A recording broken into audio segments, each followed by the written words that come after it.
저는 영적인 문제를 해결하면, 이런 제목으로 하나님의 말씀을 전하겠습니다.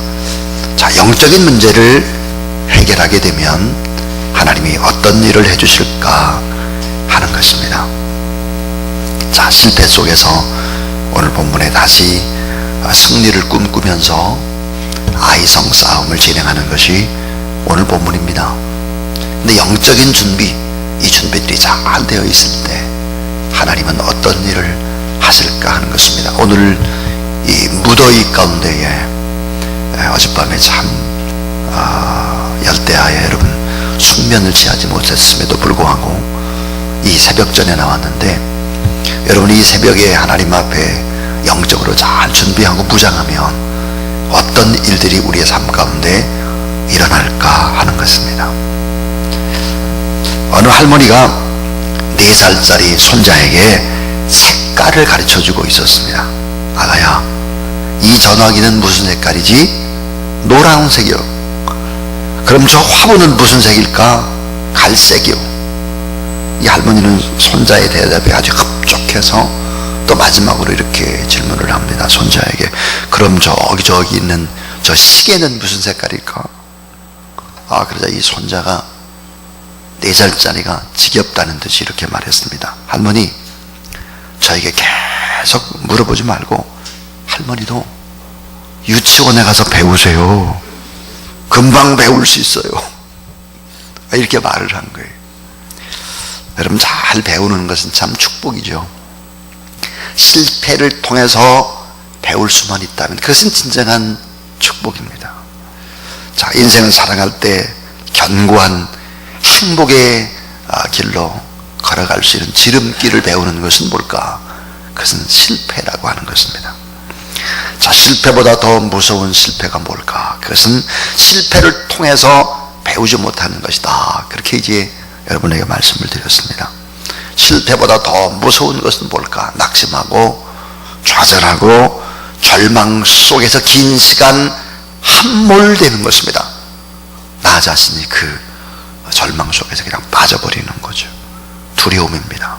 그러니까 이 실패 속에서 잘 준비하고 영적인 원인들을 잘 파악을 할 수 있다면 이것은 너무 귀중한 보배고 축복이다 하는 것입니다. 오늘 본문에 아이성에서의 패배를 통해서 여호수아가 실패의 원인을 영적으로 찾습니다. 그래서 하나님 앞에 간절히 기도하게 되고, 뿐만 아니라 그 이스라엘 민족의 대표자들인 장로들과 함께 간절히 하나님 앞에 얼굴을 땅에 대고 통곡하면서 이제 기도를 하게 되고, 그리고 범죄한 그 아간에 대해서도 또 이제 처분을 내리게 되고, 이스라엘 공동체가 다 이게 죄를 지으면 안 되겠구나, 나 하나가 전체구나, 이런 의식들이 이제 팽배할 때, 그러니까 철저히 영적인 문제를 해결하고 나니까 하나님께서 어떤 놀라운 축복을 하시나 하는 것입니다. 자, 사실 영적인 원리가 핵심이었습니다. 예를 들어서 요단강을 건널 때도 영적인 문제가 핵심이었습니다. 자, 여리고성을 함락시킬 때도 역시 영적인 준비였습니다. 오늘 본문의 아이성의 승리도 역시 영적인 준비였다 하는 거예요. 이 영적인 준비, 그러니까 여리고성 싸움을 앞에 놓고 할례를 행하지를 않나, 미리 다 이겼다고 6월절 축제를 막 하지를 않나, 이런 전략을 막 쓰게 되는 것입니다. 그러니까 이제 영적인 준비가 잘 됐을 때 하나님이 어떻게 약속하시고 어떤 일을 전개시킬까 하는 것입니다. 첫 번째 이야기입니다. 따라해 주세요. 또다시 승리의 약속을 주신다. 영적인 문제가 하나님 앞에 잘 준비됐을 때 하나님이 또다시 승리의 약속을 줍니다. 내가 너희들을 위해 싸워줄 것이다. 내가 다 하나님은 보니까, 자, 내가 아이 왕과 그 백성과 그 성읍과 그 땅을 다 내 손에 주었노라 그랬습니다. 영적인 문제를 해결하고 나니까 하나님이 또 승리의 약속을 주십니다. 그러니까 아이성 실패의 원인의 그 뿌리 핵심이 뭘까? 그것은 바로 영적인 문제였다.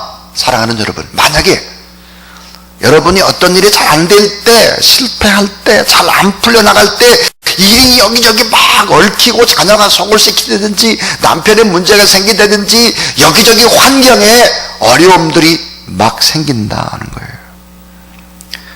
그때 그 반드시 원인을 찾아야 되는데 그 원인의 깊은 뿌리는 바로 영적인 부분인 것입니다. 영적인 거예요. 내가 하나님 앞에서 영적으로 바른 모습인가? 하나님과의 관계는 어떤가? 내가 마땅히 사랑해야 될 그런 사람과의 관계는 어떨까? 또 아주 작은 자, 고통하는 자, 병든 자, 어려움 당한 자, 이런 사람들을 내가 잘 지금 돕고 있는가? 내가 지금 하나님 앞에서 영성 생활을 잘하고 있는가? 이거 점검해야 하는 것입니다. 예를 들어서 우리의 자녀들의 문제가 잘 해결되지 않는다 이거예요. 그때 그것을 영적인 부분의 문제로 접근을 해야 되고, 사업도 마찬가지고 다 그런 거예요. 근데 여러분, 그런 문제, 영적인 부분을 해결하지 않고 자꾸 자녀한테 공부를 시킨다든지, 영적인 부분의 문제는 그냥 내비두고 가장 열심히 일만 하려고 한다든지, 자기 고집과 계획과 신념과 목표와 이런 것을 향해 나가는 것은 이건 잘못된 것이죠.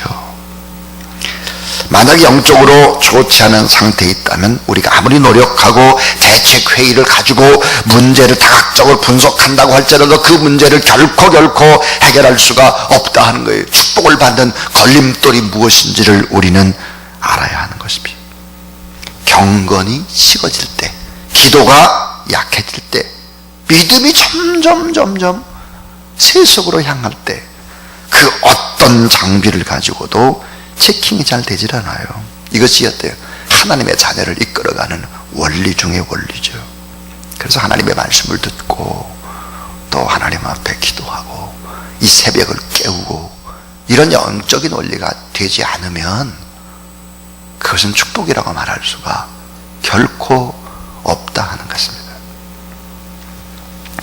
자, 길이 열리지 않는 거죠.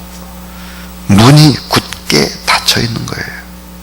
그렇다면 우리가 모든 것을 다 내려놓고 하나님 앞에 나와서 예배드리고 기도하고 말씀의 은혜를 받는 이 일이야말로 가장 중요한 일이죠. 가장 중요한 일. 이 일이 우선이 되질 않으면 그것은 일이 잘 때도 결코 잘 되는 것이 될 수 없습니다. 영적인 준비가 잘 돼 있을 때 이렇게 말씀을 합니다. 여러분 따라해 주세요. 이제는 일어나라. 그리고 이제는 다시 아이성으로 올라가라. 참패했던 그곳으로 다시 가라. 내가 그 왕도 너희 손에 넘겨줬고 그 백성도 성읍도 땅도 다 내 손에 넘겨줬고 내가 싸우겠다. 영적으로 무장이 되면 사실은 어때요? 그것은 이미 전쟁이 끝난 전쟁이라는 거예요. 끝났다. 그거는 요단강을 건널 때도 같은 영적인 원리, 여리송을 함락시킬 때도 마찬가지 원리, 아이성 승리도 똑같은 영적인 흐름이라면 오늘 우리에게도 똑같은 거예요. 이 새벽에 나온 우리에게 똑같다. 내 앞에 여리고, 내 앞에 요단강, 내 앞에 아이성. 자, 하나님이 다시 일어설 수 있는 확실한 근거를 보장하고 있습니다. 신명기 1장 21절엔 이렇게 말씀을 하고 있어요. 너희 하나님 여호와께서 이 땅을 너희 앞에 두셨은즉 너희 조상의 하나님 여호와께서 너에게 자 이르신 대로 올라가서 차지하라. 두려워하지 말고 주저하지 말라 그랬습니다. 자, 이스라엘이 아이성 싸움에서 처음에는 졌지만 그들을 일으키고 회복시키는 근거가 뭘까?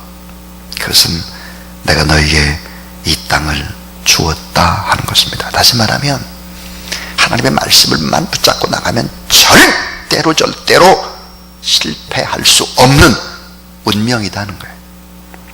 자, 그래서 하나님이 우리를 붙들고 계시기 때문에 우리가 하나님만 향하면 틀림없이 이긴다는 거예요. 믿으시기 바랍니다. 눈으로 지금 잘 보이지 않아도 이 말씀을 붙잡고 꾸준히 하나님 앞에 변함없이 기도하며 나가면 길이 다 열리게 되어 있습니다. 제가 종종 하는 얘기가 있죠. 우리가 하나님 앞에 새벽 예배를 잘 드리고 또 수요 예배나 주일 예배를 잘 드리는 것을 물질로 환산할 수 있다면, 그리고 그 예배 드림의 그 놀라운 축복을 계산할 수 있다면 아마 돈을 버는 일보다 예배 드리는 일을 우선으로 하지 않을 사람이 아무도 없을 것이다. 그만큼 어때요? 예배에 성공하는 것은 다른 어떤 일보다 훨씬 더 중요한 거예요. 여러분이 자녀에게 좋은 선생님을 붙여주고 좋은 학원에 보내고 하는 것보다 예배가 얼마나 중요할까? 여름 성경학교가 얼마나 중요할까? 저는 제가 고등부를 맡고 있을 때 고등부가 한 40명, 50명쯤 모일 때 이런 얘기를 자주 하곤 했습니다. 그때 지금까지 제가 전도사 또 부목사 시절이죠. 여기 만약에 고3짜리가 있다. 고3짜리는 예배 생활에 정말 잘해야 된다. 주일날 학원에 절대 가면 안 된다. 고3짜리 여름 수련회 단 한 명도 빠져서는 안 된다. 만약에 가장 중요한 시기에 영적인 일을 우선하지 않으면 대학 들어가도 꽝이다. 그래서 고3 수험생이라든지 중요한 이런 사람들은 다 데리고 갔습니다. 다. 이게요, 영적인 부분이 해결이 되니까요.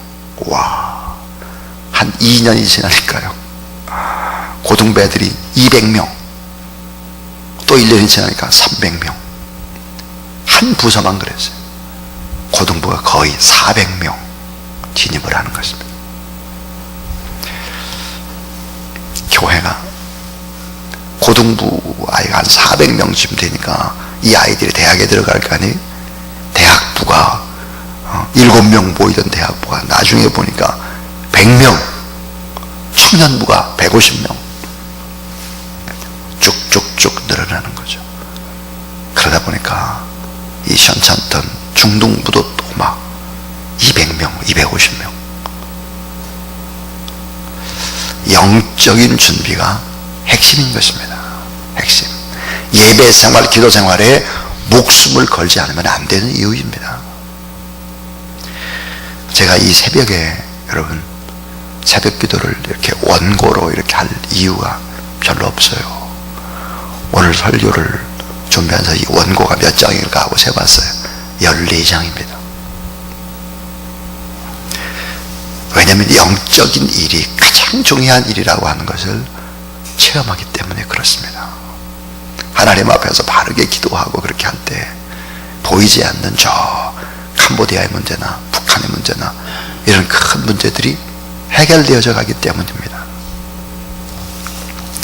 그래서 이 영적 준비가 잘 됐을 때 하나님께 주시는 그 약속이 무엇이겠나? 그 첫 번째가 바로 또다시 승리의 약속을 주시고 하나님이 앞서서 싸우신다고 하는 확신을 주신다 하는 것입니다. 두 번째 이야기입니다. 자, 영적인 문제가 해결되면 어떤 축복을 주시나? 따라해 주세요. 하나님이 주신 축복을 누리는 약속. 하나님이 주신 축복을 누려라 하는 거예요. 누려라. 참 놀랍게도 너는 여리고와 그 왕에게 행한 것 같이 아이와 그 왕에게도 행하되 오직 거기서, 따라해 주세요. 오직 거기서 탈취한 물건과 가축은 스스로 가져라. 예. 오직 거기서 탈취한 물건과 가축은 스스로 가지라 이거예요. 여리고성 전투에서는 모든 탈취물에 절대로 손을 대서는 안 된다 그랬습니다. 그런데 어때요? 아이성 전투에서는 정반대예요. 스스로 가져라. 탈취한 물건이나 가축 너의 소유다 하는 거예요. 영적인 준비가 됐으니까 이제는 소유해도 된다. 이제는 누려도 된다 하는 것입니다. 놀라운 얘기 아닙니까? 자, 시편 37편 24절에 그는 넘어지되 아주 넘어지지 아니함은 여호와께서 그의 손으로 붙드심이로다 그랬어요. 그러니까 하나님이 붙들어 주시게 되면 소망의 아침을 맞게 된다. 실패와 좌절의 끝에서 우리를 어때요? 다시 해보시고 끌어올리신다 하는 것입니다. 왜 여리고성 전투에서는 모든 것을 하나님 앞에 다 바치고 물건 하나도 손대면 안 되고, 아간이 뭐예요? 외통하고 금덩어리하고 은덩어리 조금 손댔다가 엄청나게 책망을 받고 다 그 집안이 쑥대밭을 떼고 다 그런 거 아닙니까? 자, 여리고성 전투는 처음의 전투입니다. 이 처음의 전투, 이 처음의 전투에 노역한 금, 은, 외투 다 이게 뭐예요? 하나님 앞에 바치라는 거예요. 자, 그런데 모든 물건이나 가축이나 전리품은 아이성 전투에서는 네가 가져라 이거예요. 예. 하나님 우리에게 어때요? 필요한 모든 것을 조금 늦게지 다 주신다는 거예요. 지금 만약에 우리가 여리고성 싸움이라면 지금은 안 줘도 그 다음번 어때? 주는 거죠. 하나님께서 우리에게 기다림을 요구하는 이유는 뭘까? 그것은 어때요? 돈의 노예가 되지 말고, 물질의 노예가 되지 말고, 금전 만능주의에 빠지지 말고 끝까지 믿음으로 나가고 영적으로 준비되면 너희들이 누려도 된다는 거예요. 예. 그래서 보니까 아이성 이 전략은 여리고성과 다른 것입니다. 그래서 보면 손을 쓰고 전략을 세워서 승리하는 법을 가르치고, 또한 이런 축복들을 누리는 법도 가르쳤습니다. 여리고서는 어때요? 손 하나 까딱하지 않고, 그래서 하나님이 다 하셨지만 아이성 싸움은 그렇게 하지 않았다 하는 것입니다. 세 번째 이야기입니다. 세 번째 이야기는 따라해 주세요. 전략과 기도의 균형을 이루어라. 예, 전략과 기도의 균형을 이루어라 하는 것입니다. 자, 1933년 18세의 젊은 정주영이 인천 부두에서 막노동을 하던 때였습니다. 그가 기숙하던 그곳 노동자 합숙소에는 빈대 천지였답니다. 빈대. 몸이 씻을 대로 지쳐 잠을 자야 했는데 이 빈대들의 습격을 받는 거예요. 도저히 잠을 잘 수가 없습니다. 할 수 없어가지고 밥상 위에 올라가서 잠을 청했는데, 이 밥상 위에도 이게 빈대들이 막 올라가지고 물어뜯는 거예요. 야, 미물이지만 이게 만만치 않은 빈대와의 싸움. 이 정주영은 머리를 써가지고 어떻게 하는가 하면은, 자, 이 밥상에 여러분 다리가 이게 4개가 있잖아요. 여기다 이게 큰 그릇을 이렇게 놓고 거기다 물을 채운 거예요. 물. 이 4군데 다 이제 그릇에다가 물을 가득 채워 놓았죠. 물을 타고는 못 오겠지. 이렇게 생각을 한 거예요. 근데 이 빈대의 머리가 엄청 좋은 거예요. 가만히 한동안은 괜찮더니 나중에 보니까 이 빈대가 말이죠, 이 벽을 타고 이렇게 공중으로 올라가 가지고는 자기 있는데, 이 식탁 있는 데 있잖아요. 거기서 이렇게 정반대 저 꼭대기에서 점프하는 거예요. 그래가지고 정주영 배로 빈대가 우수수 떨어지기 시작하는 것입니다. 정주영을 목표로 해가지고 천당에서 떨어져가지고 계속 피를 빠는 거예요. 그때부터 이 정주영은 미리 포기하는 사람을 가리켜서 이렇게 불렀다고 그래요. 빈대봐도 못한 놈이라고. 이 빈대만도 못한 놈. 그래서 결국은 그는 빈대 철학을 세웠다고 그럽니다. 빈대 철학. 이 고 정주영 씨는 감히 상상할 수 없는 전략으로 많은 일들을 했습니다. 근데 이제 저희 고향이 홍성인데요. 홍성에서 조그만 그저 한 10분, 15분 정도 지나게 되면 천수만이 있습니다. 자, 이 천수만에는 여러분 잘 알다시피 조수간만의 차가 엄청 심하기 때문에 조력 발전 지역이기도 합니다. 그러니까 물이 이게 나갈 때의 속도와 들어올 때의 속도가 엄청난 속도입니다. 그 물막이 공사를 하는데 이 조수간만의 차가 너무 심하기 때문에 흙을 뭐 덤부트르고 뭐 몇 개 집어넣으면 금방 다 쓸려 나가는 거예요. 아무리 큰 돌도 뭐 금방 다 쓸려 나가는 것입니다. 근데 이 정주영 씨는 아주 기상천외의 생각을 하게 되죠. 기름을 실어 나르던 그 폐유조선이 있었습니다. 거대한 폐유조선. 거기에다가 사실은 막 흙을 채운 거예요. 가득 채워가지고는 물막이 하는 곳에다가 얹혀놓는 것입니다. 자, 물막이 하는 곳, 요 정도로 딱 막으면 되는데 이 거대한 폐유조선을 갖다가 여기다 걸쳐놓는 거예요. 그리고 흙을 집어넣고 이거를 가라앉히는 전략을 썼습니다. 그래서 엄청난 조수간만의 차가 있는 바로 이제 천수만이 막혀지게 된 것이죠. 그래서 방조제 공사가 완공이 되었습니다. 그런데 이 방조제 공사를 완공하고 난 다음에 이 방조제 중간에다가 휴게실을 만들어 놨습니다. 그리고 사진과 함께 폐유조선으로 기상천외한 방법으로 조수간만의 차가 엄청나게 센 거기를 막았던 그런 전시관이 있는데요. 거기에는 이런 글이 쓰여 있습니다. 길이 없을 때 한탄하지 말라.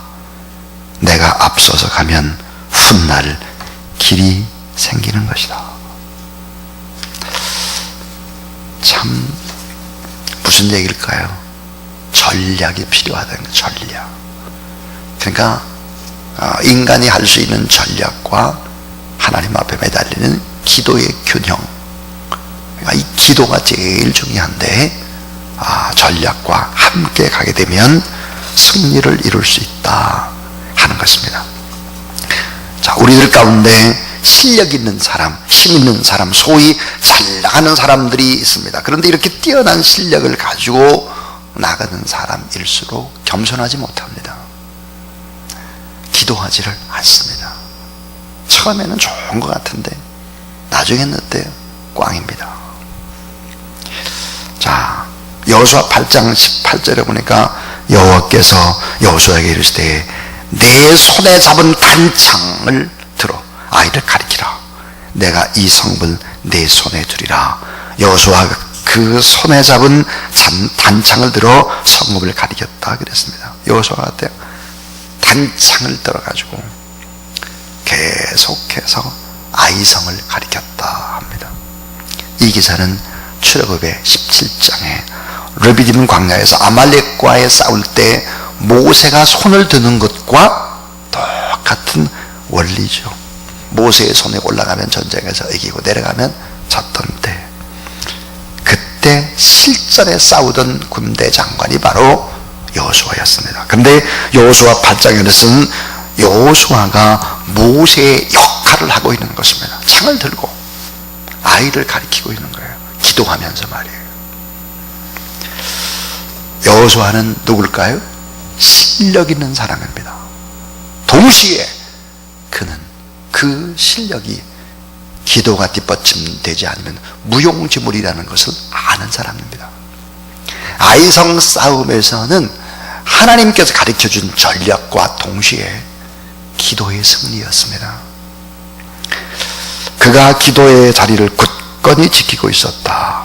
그렇게 여호수아는 놀랍게 쓰임을 받았다 하는 것입니다. 우리가 정말 안타까운 것이 있습니다. 그 안타까운 것은 뭘까요?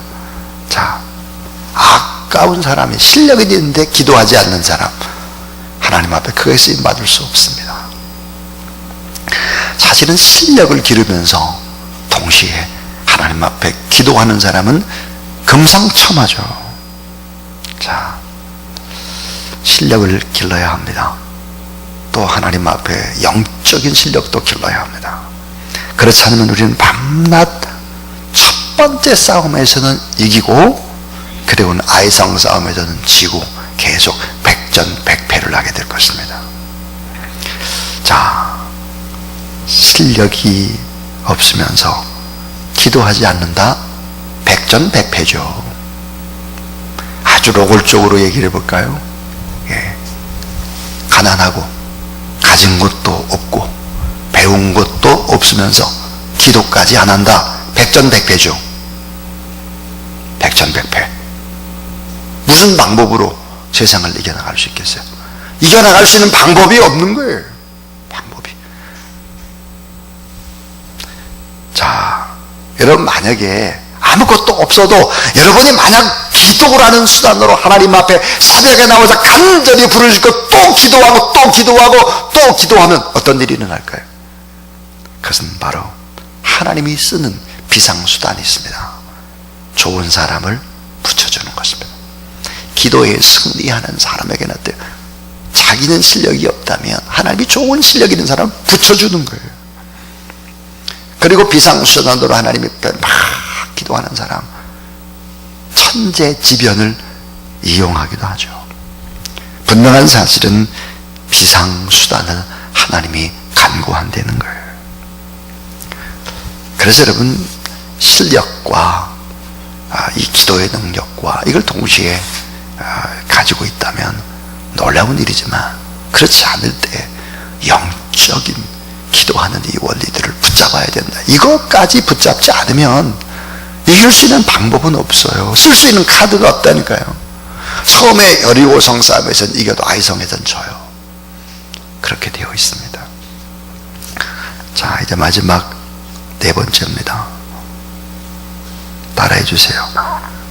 실패를 통해서 나를 성장시켜야 승리한다. 예, 잘 생각해 보세요. 너무 중요한 얘기인데요. 신앙의 초기에는 기적적인 승리와 놀라운 응답을 많이 줍니다. 처음에 믿을 때 응답을 팍팍 줍니다.